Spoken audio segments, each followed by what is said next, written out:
మొన్న పాలస్తీనాలోని గాజా మీద దాడి చేసి రఫా వైపు వెళ్తుండగా ఆపింది అమెరికా.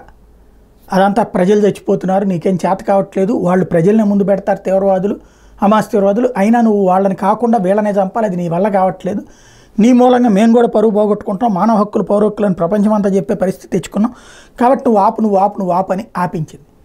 అక్కడున్న సైన్యం అంతా వెనక్కి వెళ్ళేలాగా చేసింది. ఈలోపు ఇజ్రాయెల్ వెళ్ళి సిరియా మీద అటాక్ చేసింది. సిరియాలో ఉన్నటువంటి ఇరాన్ రాయబార కార్యాలయం, దానికి ప్రతీకారంగా ఇరాన్ దాడికి దిగబడింది.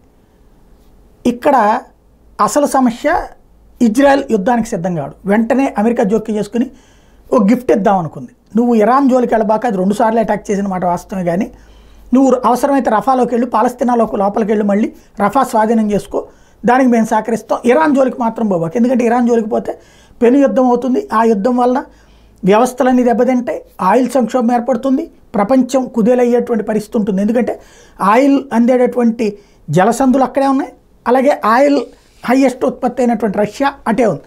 ఇద్దరితోనూ తాగబెట్టుకున్నటువంటి తొలి సందర్భం అవుతుంది. ఇలాంటి దశలో ఇబ్బంది అంటే అయితే ఇజ్రాయెల్ మాత్రం మాట వినల, అటాక్లోకి దిగిపోయింది, రంగంలోకి దిగిపోయింది. మరోవైపు ఇరాన్ యుద్ధం అవుతుంది. అమెరికా చేసిన అన్ని ప్రయత్నాలు విఫలమైనట్టు కనిపిస్తోంది.